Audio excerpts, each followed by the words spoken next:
Ce n'est pas facile que le Seigneur nous aide. Et je dis merci au pasteur, au papa Charles, pour cette marque de confiance envers moi.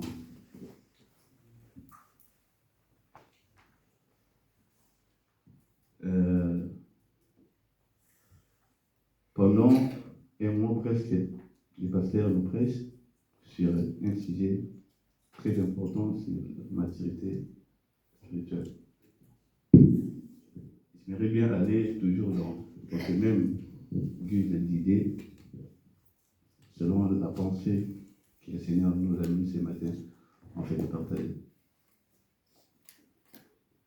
Vraiment, j'aime bien cet sujet sur la maturité spirituelle. Parce que lorsqu'on parle de la maturité spirituelle, moi je fais allusion à des choses. Et d'abord, la croissance des. Deuxième chose, c'est savoir faire des choix. Parce que, troisième chose aussi, je peux ajouter, c'est la réflexion. Parce qu'un homme mature ne réfléchit pas du tout comme un bébé. Amen. Un homme mature ne fait pas des choix comme un bébé. Amen. Parce qu'un bébé, tu peux lui offrir parfois 10 000 avec un bonbon, ça fait chocolat. Pour lui, il trouvera lui des choisir un chocolat, un bonbon, il va laisser 10 000 euros. Amen. Maintenant, lorsqu'on nous parle de la maturité spirituelle, le Seigneur veut en sorte que nous ne puissions pas toujours demeurer comme étant des enfants. Parce que lorsqu'un enfant est né, il est appelé à grandir. Il est appelé à respecter les processus de la vie. Si un enfant ne grandit pas, on sait qu'il y a un souci. Ah oui, ça. Mais nous aussi, comme étant des enfants de Dieu, nous sommes venus en Christ, nous sommes appelés, obligés aussi à grandir en Christ. Amen. Amen. Tu ne peux pas venir en Christ et demeurer faire 10 ans, 15 ans dans la vie chrétienne et rester toujours la même personne. Non. C'est ça. Non, mon frère. Non, ma soeur. Tu es appelé aussi à changer, à grandir dans les choses de Dieu. Nous ouvrons la Bible dans le livre de Genèse, Genèse chapitre 1, les premiers versets. Genèse chapitre 1er, à partir du premier verset. Oui, c'est bon. Au commencement, Dieu créa les cieux et la terre. Merci beaucoup, papa. Ici, la Bible nous dit, au commencement, Dieu créa les cieux et la terre. Mais moi, la phrase qui m'attire vraiment, c'est beaucoup plus au commencement Dieu. Au commencement, Dieu créa les cieux et la terre. Nous savons tous que non, le livre de Genèse, c'est le tout premier livre de l'Ancien Testament. Le tout premier livre. Alors, la Bible est la parole de Dieu. La Bible est la parole de Dieu. Alors, Dieu, au début, Dieu nous dit qu'au commencement, Dieu créa. Parce que Genèse, en réalité, Genèse, en définition, veut dire début. Veut dire début. Genèse veut dire début. Dans la parole de Dieu, la Bible commence, Dieu commence directement avec cette phrase, au commencement. Donc, au début, le livre en question signifie au début, veut dire au début. Au début, Dieu. Amen. Donc, au commencement, Dieu créa. Amen. J'étais un peu attiré par cette pensée-là. En fait, de chercher un peu, de comprendre qu'est-ce que la Bible veut nous enseigner. On a dit que la Bible est la parole de Dieu. La Bible est la parole que Dieu nous a donnée, que Dieu nous a adressée. Et cette parole, comme étant nous, les chrétiens, si nous voulons croître dans la vie chrétienne, c'est cette parole que nous devrions mettre en pratique. Amen. Car cette parole, c'est notre nourriture. Bon, pour croître dans la vie chrétienne, tu dois nourrir aussi ton esprit. Amen. La nourriture spirituelle que tu dois prendre, c'est la parole de Dieu. Amen. Maintenant, la parole de Dieu aussi est comme notre guide, notre boussole. C'est comme étant un homme qui veut prendre une voiture pour conduire. Il doit connaître les codes de la route pour bien rouler. Donc, nous aussi, comme étant des enfants de Dieu, nous sommes venus dans ce monde qui est la route, l'autoroute. Nous sommes obligés de connaître la parole de Dieu pour bien marcher dans cette échelle. Parce que si tu ne connais pas du tout la parole de Dieu, si tu ne maîtrises pas du tout les codes de la route, tu commettras beaucoup de fautes, beaucoup des erreurs. Donc nous sommes obligés aussi à connaître, à savoir, à lire et à relire la parole de Dieu, à méditer la parole de Dieu pour bien marcher sur cette terre. Maintenant, la Bible nous dit qu'au commencement, Dieu créa. Au commencement, Genèse veut dire au commencement, j'avais essayé un peu de définir cela. Genèse veut dire début ou bien production. Au commencement, j'avais dit que au commencement, par définition, veut dire aussi début, élément constitutif des premiers temps d'un phénomène, d'un territoire, endroit ou début d'une zone qui s'étend. Et Dieu aussi, par définition aussi, Dieu veut dire aussi début. Dans les livres de l'Apocalypse, Papa Rex, pardon, s'il vous plaît, aidez-nous. Apocalypse, chapitre 22, verset 23 plutôt. Apocalypse, chapitre 22, 23e verset. Ouais. J'ai lu au nom de Jésus-Christ. Amen. Apocalypse, chapitre 22, Ouais. 23e verset. Ouais. Pardon. Apocalypse. Pardon. Ouais. Apocalypse 22, 21. 22, 21. Ouais. J'ai lu au nom de Jésus. Amen. Que la grâce du Seigneur Jésus soit avec tous. Non. Pardon. C'est pas ça. Non.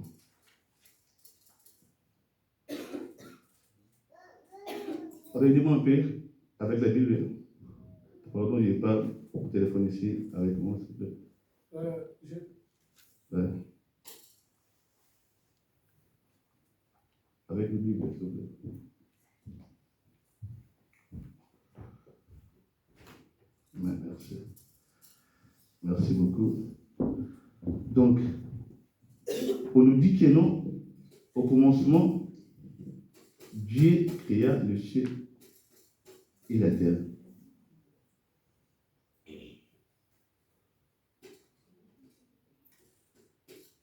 Pardon.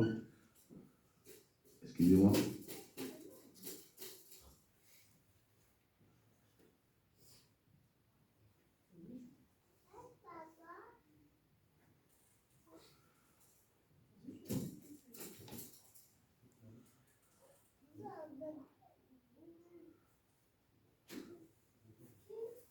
Apocalypse.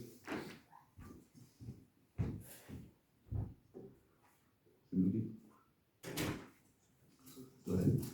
Dieu dit que non, la Bible dit, pardon, au commencement, Dieu créa les cieux et la terre. Au commencement, Dieu, Genèse veut dire début ou bien production au commencement, et Dieu aussi veut dire début ou bien commencement. Parce que Dieu dit dans sa parole, dans les livres d'Apocalypse, qu'il y a écrit Alpha et Omega, le commencement et la fin de toutes choses. C'est moi. Maintenant, je pose la question de savoir quelle coïncidence que Dieu répète la même chose à 3 reprises au début.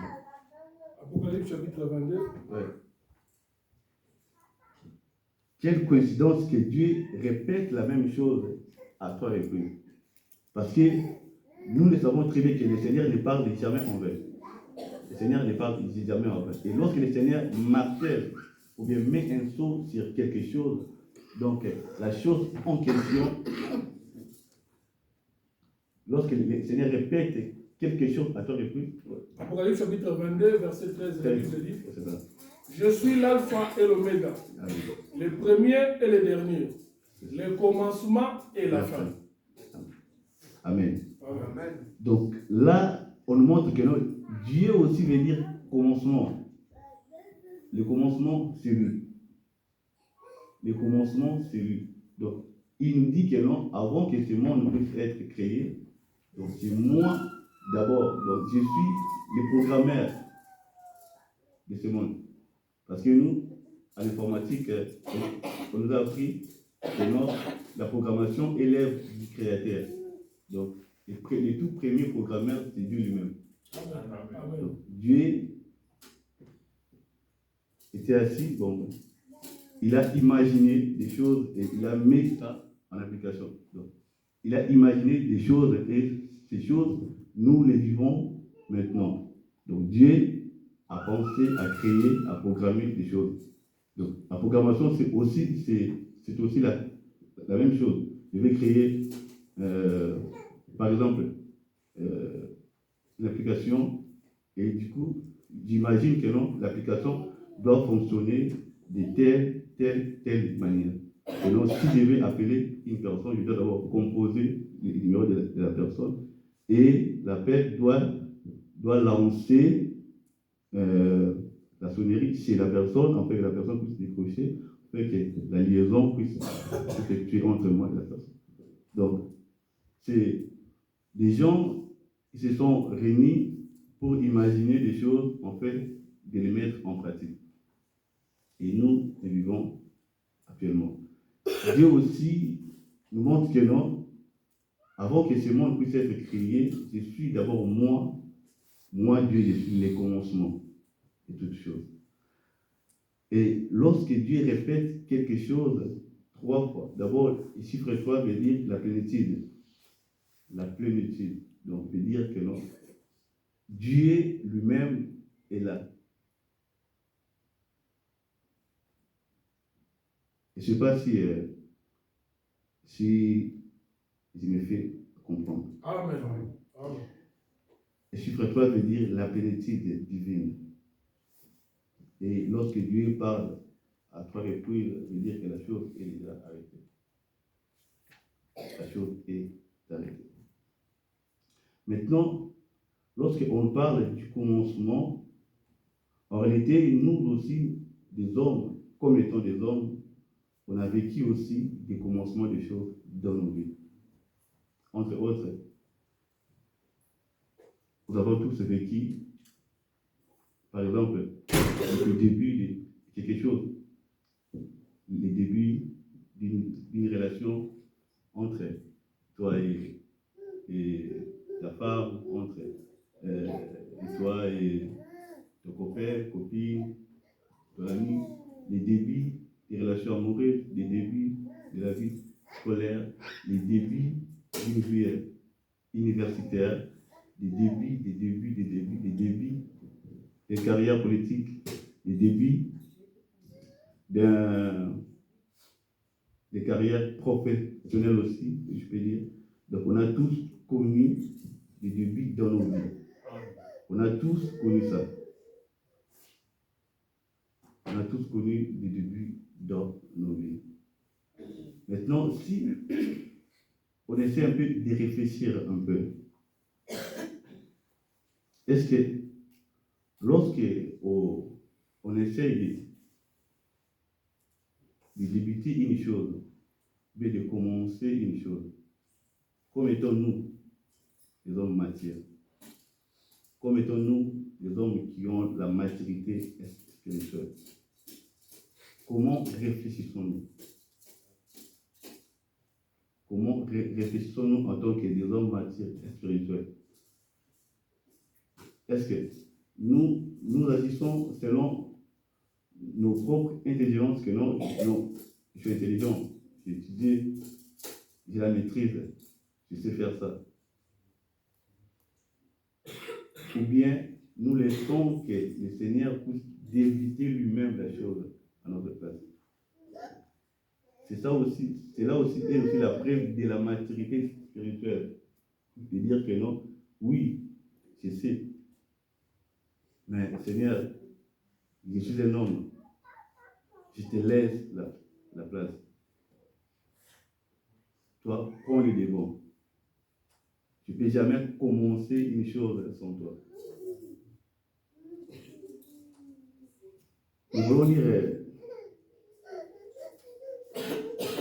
l'histoire des noms.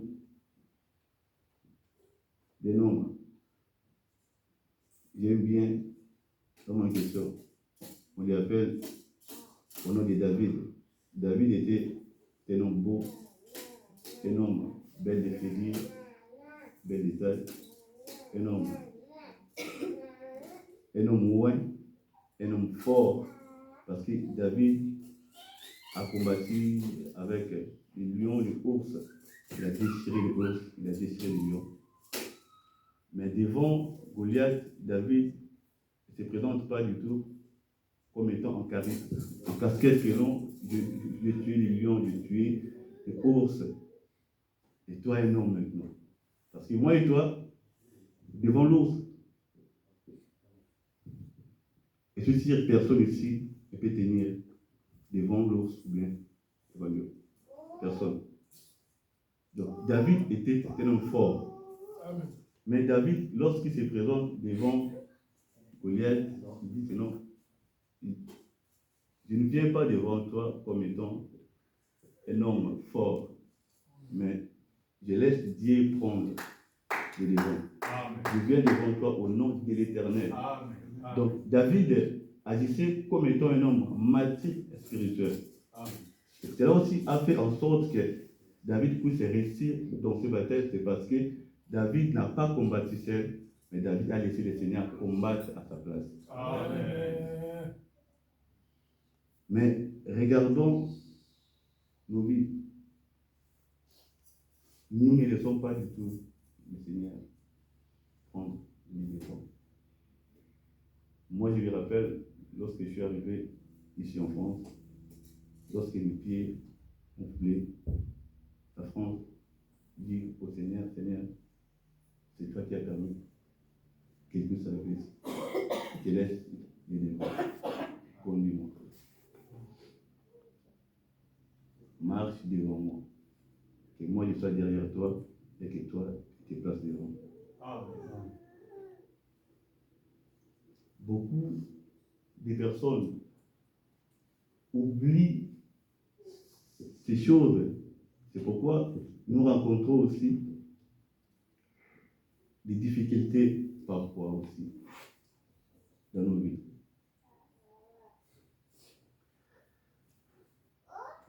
On essaie un peu de lire ces versets. On lit les livres de Deutéronome.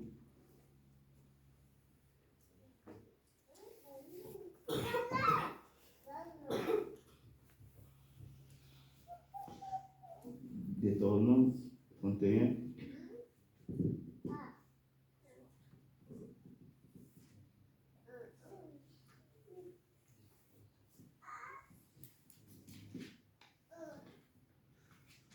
Deutéronome 31, 8. Je lis au nom de Jésus.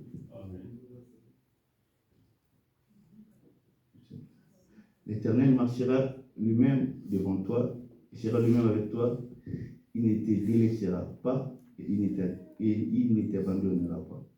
N'aie pas peur et ne t'effraie. Il y a encore le livre d'Exode, Exode chapitre 33, verset 14. Et je vais lire encore 1 Samuel 17. Exode 33, 14. Exode 33, 14. Oui. L'Éternel répondit, je marcherai moi-même avec toi et je te donnerai du repos. 1 Samuel 1 Samuel 17. 1 Samuel 17.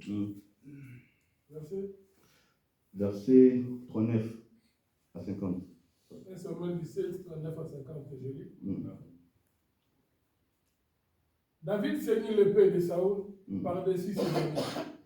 et voulut marcher, car il n'avait pas encore essayé.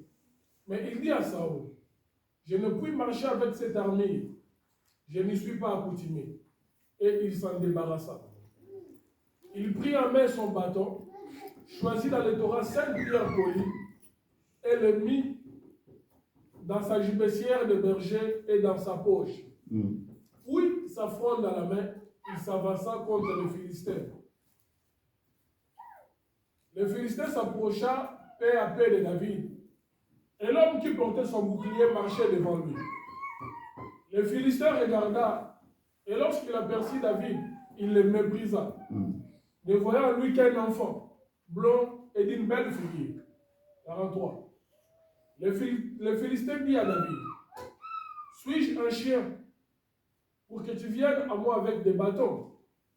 Et après l'avoir maudit par ses dieux, il ajouta, viens vers moi, et je donnerai ta chair aux oiseaux du ciel et aux bêtes des champs. David dit aux Philistins, tu marches contre moi avec l'épée, la lance et les javelots, et moi je marche contre toi au nom de l'Éternel des armées, le Dieu de l'armée d'Israël que tu as insulté.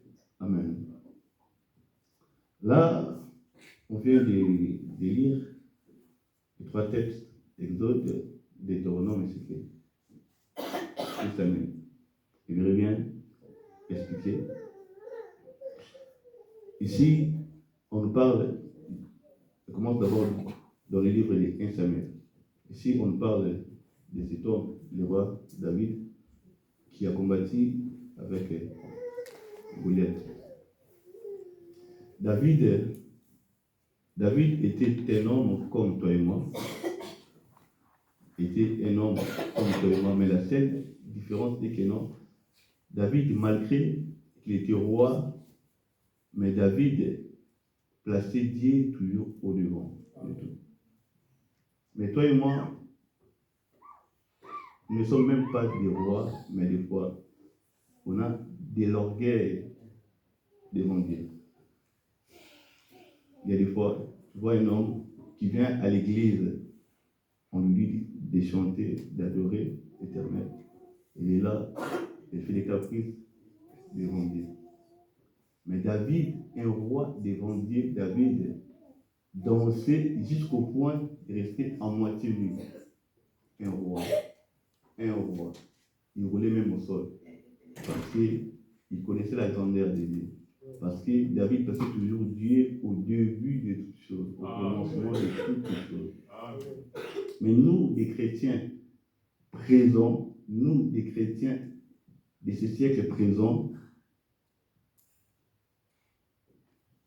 nous ne marchons pas du tout selon ce que la Bible nous demande de faire. C'est ça notre mal. Et nous avons toujours l'habitude de dire que non, nous ne sommes pas au temps passé, nous sommes au présent. Il faut être à la mode, oui, c'est bien.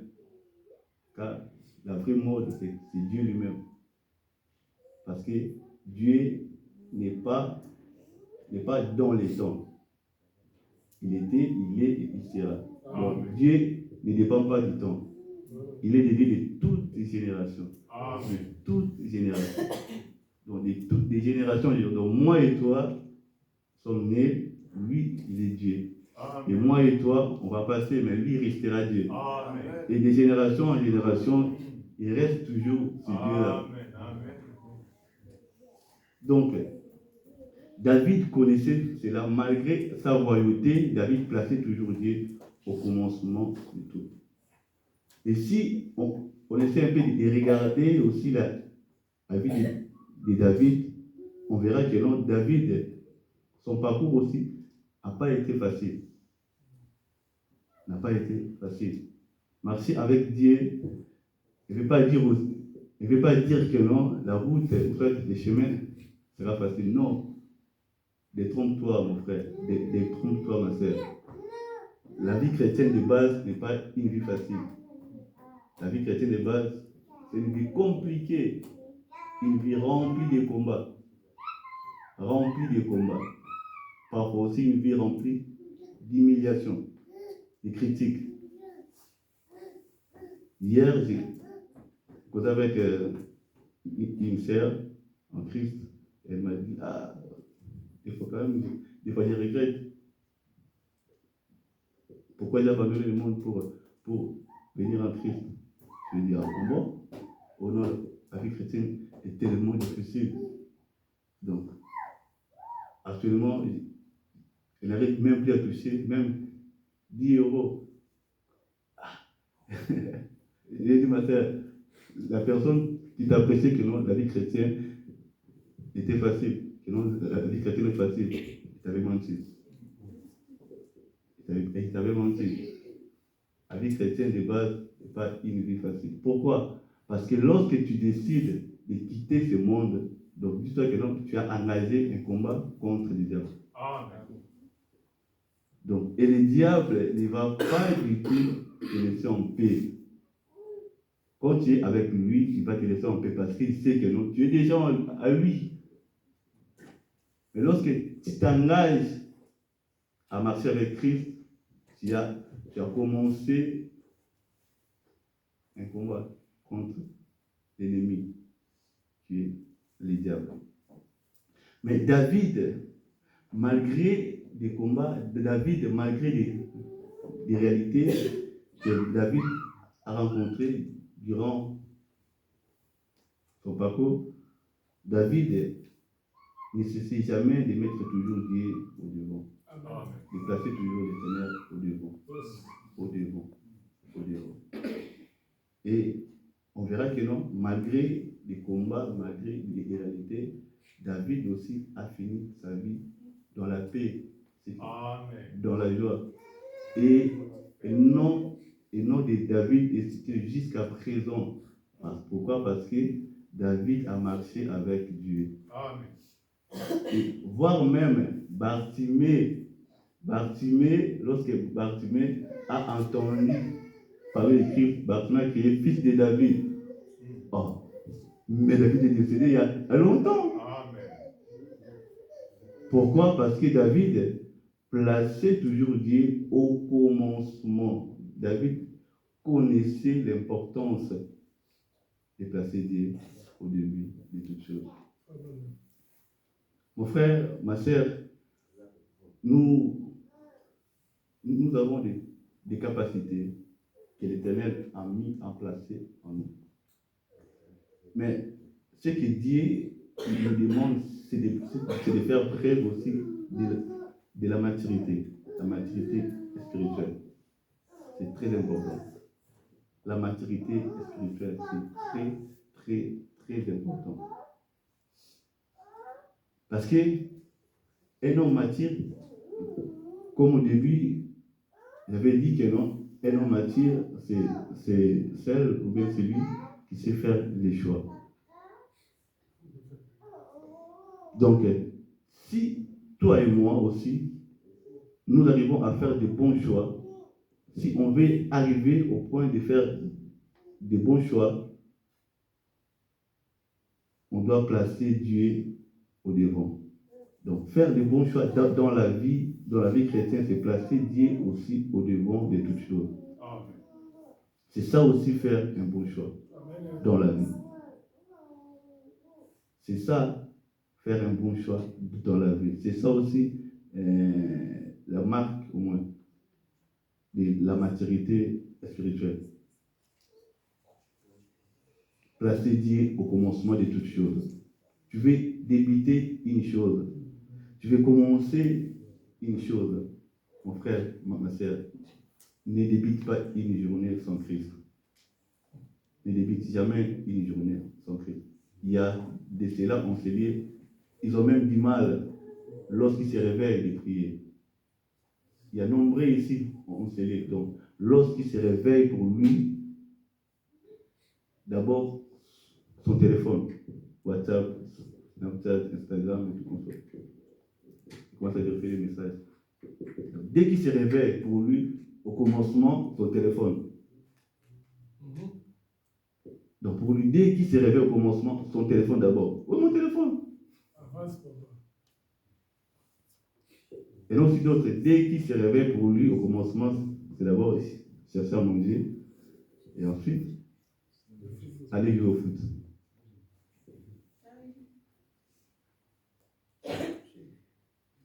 Maintenant, demande-toi, lorsque tu te réveilles, qu'est-ce que tu fais en premier? Ta première pensée va vers qui? Ou va vers quoi? Lorsque tu veux aussi te coucher, c'est aussi un début, quand même. Du sommeil. Oui, du sommeil. Pour toi, qu'est-ce que tu fais? Mon frère, ma soeur, la nuit peut cacher beaucoup de choses. Et la journée aussi peut cacher beaucoup de choses. Pendant que toi tu dors, il y a des ceux-là qui ne dorment pas. Ah, c'est ça. Qui travaillent toute la nuit.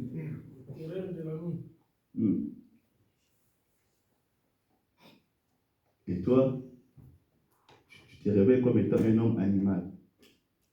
Tu te réveilles directement au téléphone.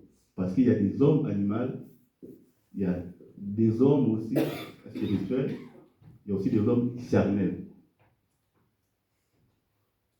Maintenant, dis-toi, entre ces trois catégories, on peut te placer où c'est? Homme animal, homme charnel ou bien homme spirituel. Tu commences la journée comme étant un homme animal. Tu te réveilles directement au téléphone.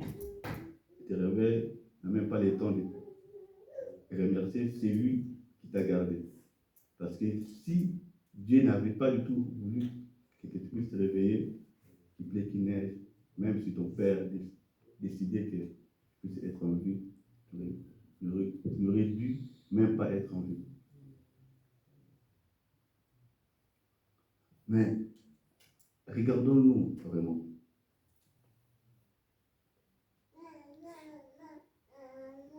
Observons nos actes vis-à-vis de Dieu.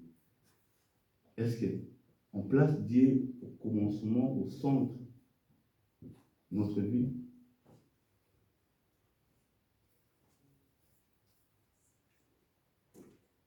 Est-ce que nous plaçons Dieu au centre, au commencement de notre vie?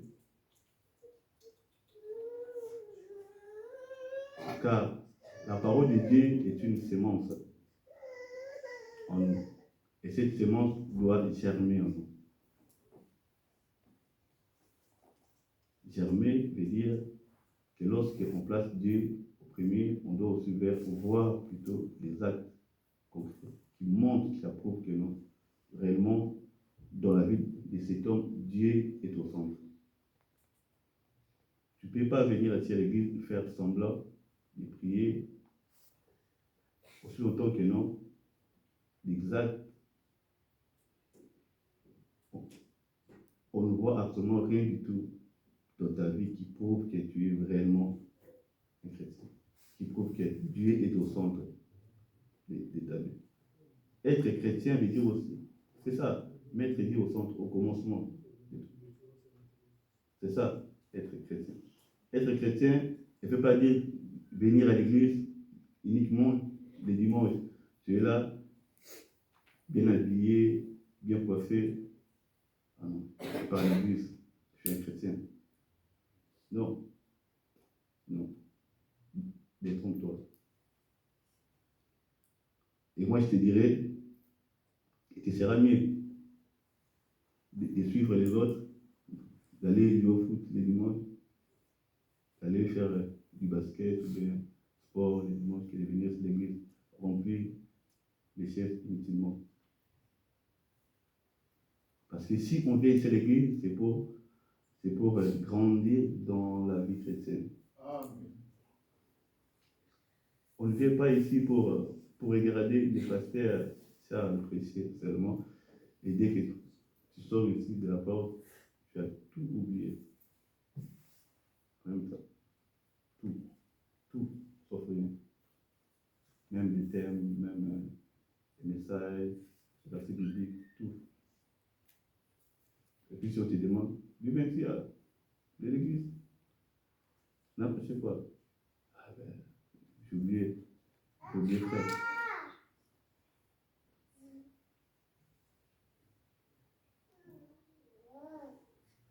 Dieu veut que nous puissions les centrer, le placer au centre de notre vie. Au centre de notre vie. Maintenant, tu peux aussi te poser des questions, non? Tu peux aussi te poser des questions. Pourquoi mettre Dieu au centre? Pourquoi seulement mettre Dieu au centre? Quelle garantie que j'aurai si moi, comme étant jeune comme ça, je mets Dieu au centre de ma vie? Quelle garantie aurais-je? Mais pourquoi? Pour quel but? Pour quelle raison? On a dit que Dieu est comme Google Maps. Moi, je dis toujours Dieu comme Maps. Donc, il connaît les chemins que toi, tu veux aller avant que toi-même, tu puisses se mettre en route. Il connaît que non, là-bas, il y a des travaux. Non, il ne faut pas que tu puisses passer par cette autoroute. Prends l'autre trajectoire. Dieu connaît demain avant que nous puissions arriver. Demain. Donc, la première chose, pourquoi mettre Dieu au centre, c'est parce que Dieu connaît ta vie mieux que toi-même. Un d'abord. Deuxièmement, c'est que Dieu connaît tes problèmes plus que toi-même. Et il a la solution de tes problèmes. Donc, des fois, il y a des gens qui viennent à l'église, prient, ah, Seigneur, donne-moi ça, accorde-moi ça, accorde-moi ça. Accorde-moi ça. Dieu est là, Dieu attend la prière. Il écoute, hein? Dieu écoute, Dieu voit. En Égypte, Dieu a dit, Moïse, j'ai entendu, je vis. Donc Dieu écoute, Dieu attend. Maintenant, Dieu écoute, Dieu attend, mais Dieu aussi attend de nous aussi quelque chose. Amen.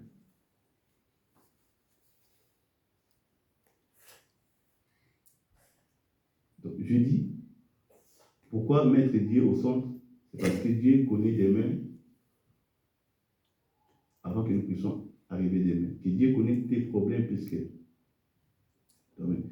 Que Dieu connaît la réalité de la chose sans que toi-même tu puisses te rendre compte de la réalité de la chose. Ouais. Donc, c'est pourquoi lorsque Dieu donne une vision à quelqu'un, Dieu peut aussi cacher des vérités, cacher des choses pour que la personne ne puisse pas avoir peur. Amen. Donc Dieu peut te montrer, soit te dire que non, je vais te bénir.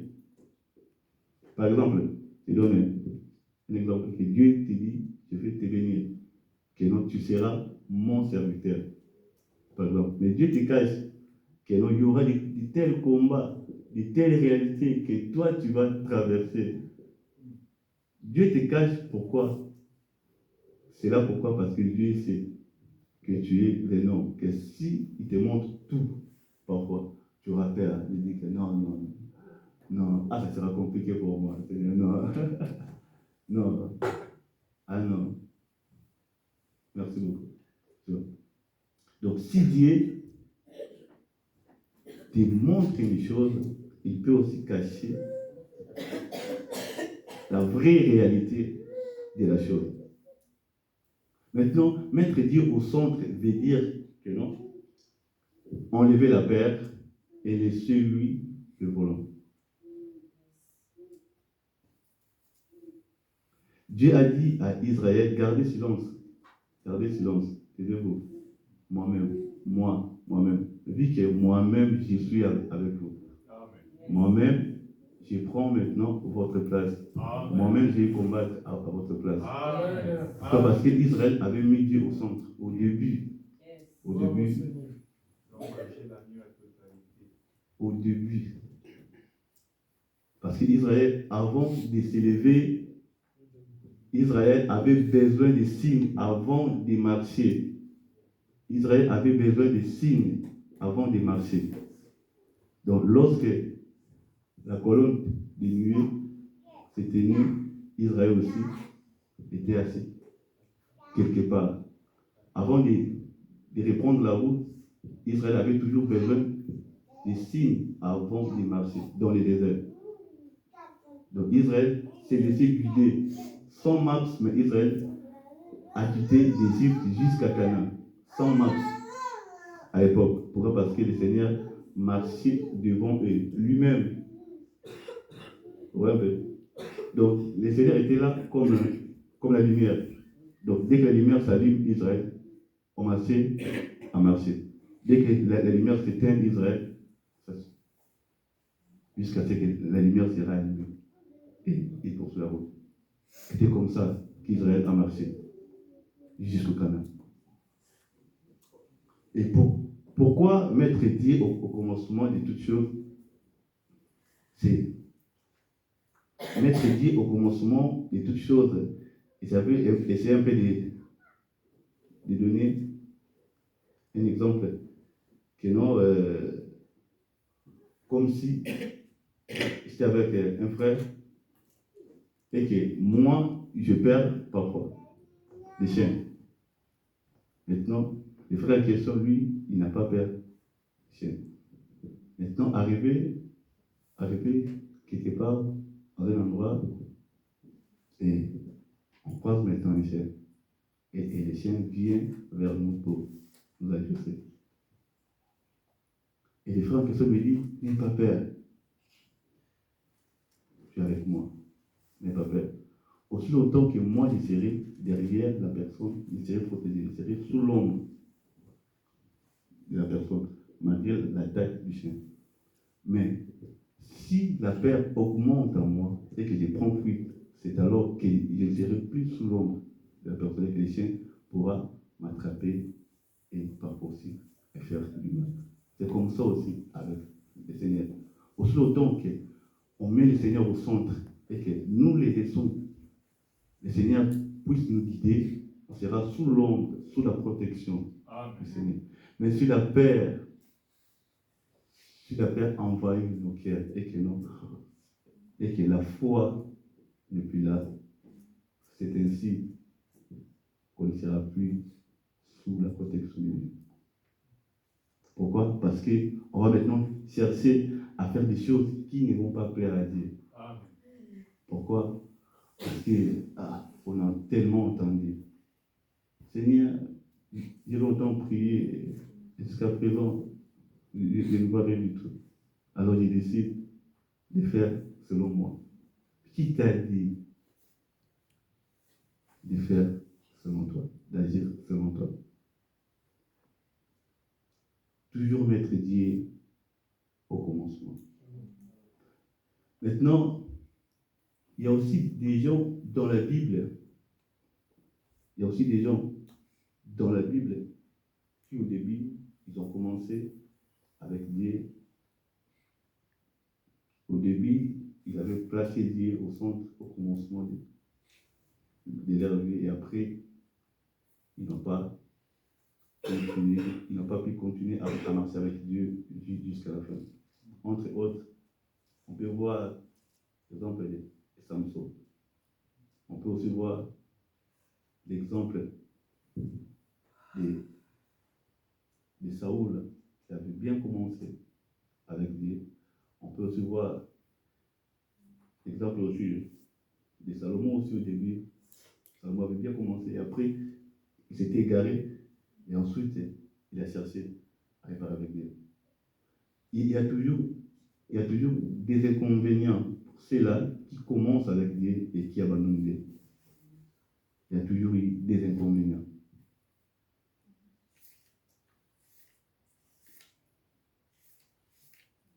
Samson, a débuté avec Dieu. Lorsque Samson marchait avec Dieu, Samson était fort devant les Philistins. Il était fort. Pourquoi? Parce que Samson gardait toujours les principes que le Seigneur lui avait donnés. Mais arrivé à un moment, lorsque Delilah est arrivé, Samson a abandonné, Samson a placé maintenant ses sentiments auprès de lui. Samson s'est laissé guider maintenant par la chair.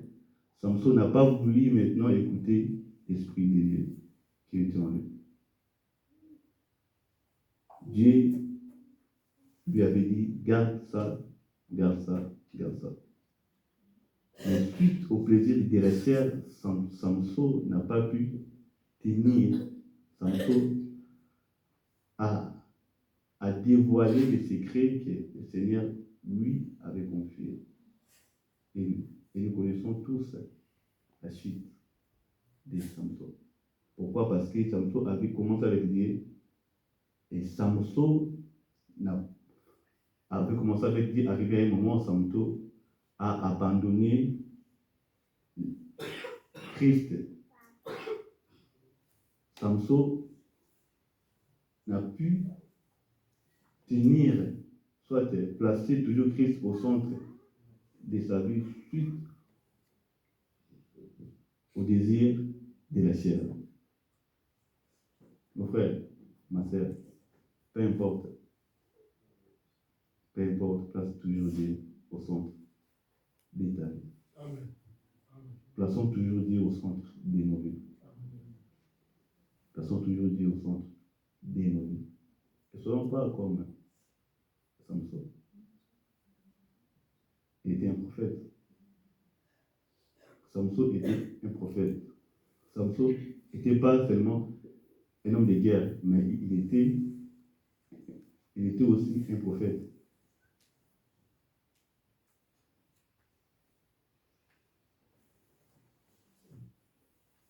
Cherchons toujours à placer Dieu au centre de notre vie. Et j'aimerais bien commencer un peu à citer.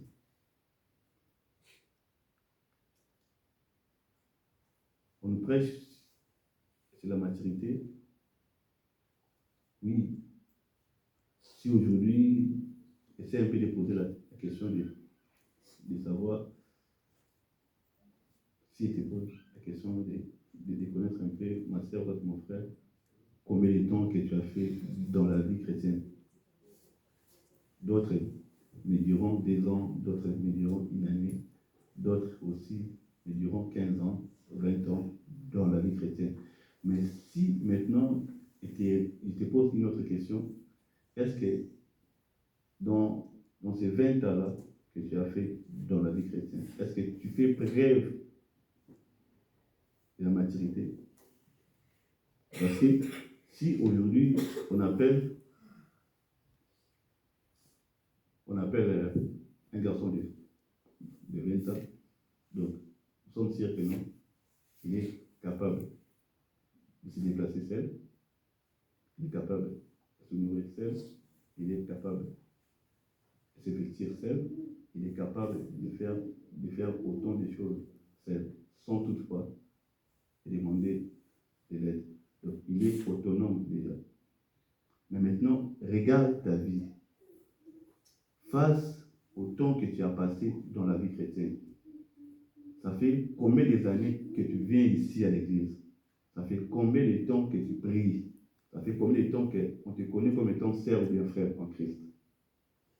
Ça fait combien de temps que tu touches la Bible? Maintenant, calcule ces temps-là. Fais maintenant examen de conscience avec ta marche, avec ta vie chrétienne. Est-ce que les temps que tu as passés dans la vie chrétienne, cela aussi équivaut à l'état de ton esprit? Si je fais 10 ans dans la vie chrétienne, donc je dois aussi faire preuve de ces 10 ans dans la vie chrétienne. C'est ça. Donc, tu peux pas être là 10 ans, 15 ans dans la vie chrétienne, mais les mêmes péchés se répètent. Donc toi, on doit toujours te suivre derrière. Il faut venir à l'église. Ah, je vais venir à l'église. Donc on doit toujours te supplier avant de venir à l'église. On doit toujours te chercher comme un gamin. Mais, toi-même, je te dis que moi, ça fait 10 ans. Ça fait 10 ans déjà que moi j'ai pris. Ça fait 10 ans de la vie chrétienne. Ça fait 15 ans. Ça fait 5 ans que j'ai pris. Mais est-ce que tu fais preuve de la maturité? Donc, ces 10 ans-là, c'est 10 ans de visite à l'église. Donc, tu viens visiter l'église. Amen. Ah oui, c'est ça. Amen. Donc, tu viens seulement visiter l'église, tu vois, voir un peu la batterie, le piano, ouais. Tu vois, quand même, c'est bon, hein? C'est pas mal. Et puis, si tu retournes chez toi à la maison, tu fais ce que tu avais de faire. Non, c'est pas ça. Ici, à l'Assemblée des Saints, nous voulons avoir des chrétiens qui doivent grandir dans la vie chrétienne. Nous ne voulons pas toujours avoir des nourrissons ici. Non. Donc toi, on doit toujours chercher l'idée. Je ne sais pas si c'est l'idée, mais bien c'est au champ pour te donner l'idée seulement. L'idée. Non, frère. Il doit aussi arriver au point que non, je ne veux plus d'idée. Je vais maintenant aller, c'est KFC, c'est McDo, bien, manger aussi du semoule. Hein? On doit aussi grandir dans la vie spirituelle. Donc, ce matin, le Seigneur a voulu dire à un jeune homme, à une jeune sœur en Seigneur, que tu dois faire preuve de la maturité. Parce que n'oublions pas que la fin de toutes choses arrivera. La fin de toutes choses arrivera. La fin de toutes choses arrivera. Et Dieu jugera tout le monde. Le fait d'être là, on s'est dit d'écouter la parole, mon frère, tu seras jugé. Il sera mieux pour toi de ne pas écouter. Parce que là, tu auras quand même raison de dire que Seigneur, moi, on ne m'a jamais prêché. Mais une fois que tu as écouté la parole du Seigneur et que tu n'as pas obéi, tu seras jugé seulement du fait que tu avais écouté cette parole.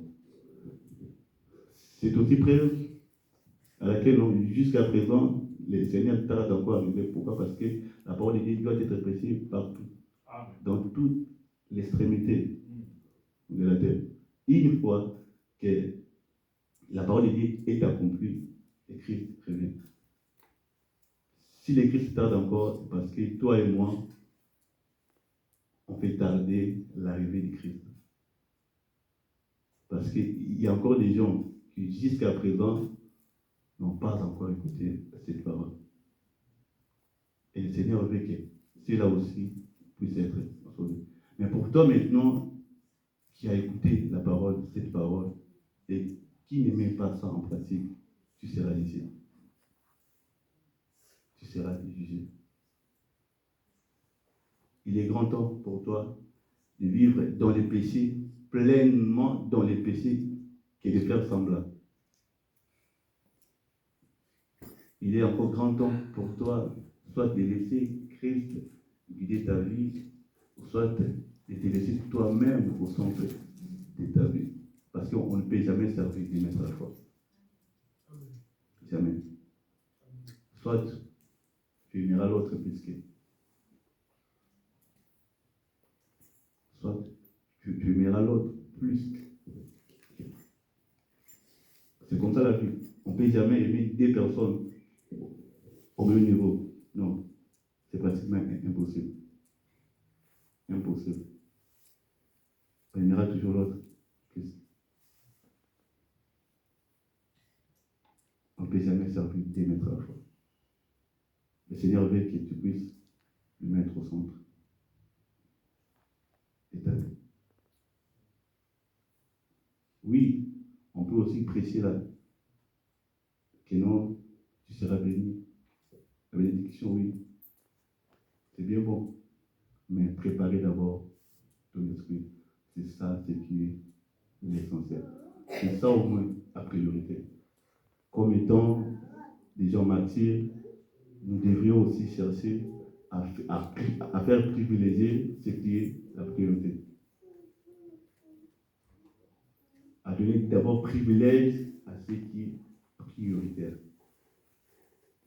Parce que je peux avoir, par exemple, 500 € et j'ai un loyer à payer, j'ai aussi parfois besoin d'acheter des habits.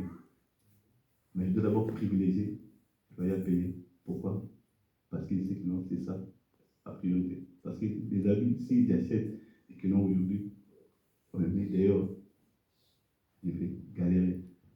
C'est ça aussi avec chrétien. Choisis la priorité. Mets Dieu au centre. Mettons Dieu au centre de notre vie.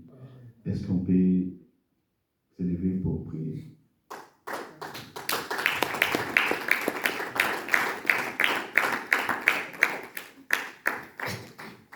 On va prier.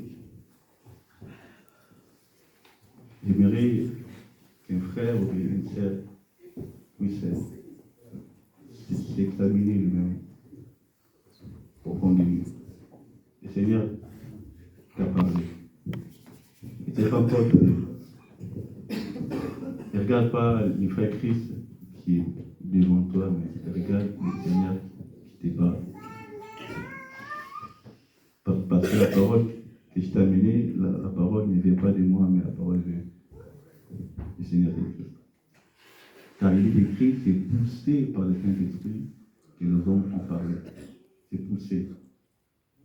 Ce n'est pas que les hommes eux-mêmes, ils ont réfléchi en eux-mêmes pour parler, mais non. Mais c'est poussé par le Saint-Esprit que les hommes ont parlé. Ça parle de Dieu. Regarde ta vie, est-ce que Dieu est au centre de ta vie? Mon frère, ma soeur, Dieu a besoin de faire de grandes choses avec toi. Dieu n'appelle jamais quelqu'un par hasard. Le fait d'être là en Seigneur, c'est parce que le Seigneur t'appelle. Ne regarde pas tes faiblesses. Car Dieu choisit des hommes faibles comme toi et moi pour confondre les hommes forts. Tes capacités, Dieu veut utiliser cela afin de gagner d'autres personnes. Tu as des responsabilités. Ne te minimise pas. Le Seigneur veut utiliser un jeune homme enseigné. Le Seigneur veut élever une génération enseignée, mais le Seigneur nous demande de le mettre au centre. De le mettre au centre de notre vie. Au centre de notre vie. Le Seigneur ne veut pas que nous puissions nous conformer aussi à cela. Le Seigneur veut que nous, qui venons ici enseigner, que nous puissions se conformer à sa parole. Élève ta voix et prie le Seigneur. Prions.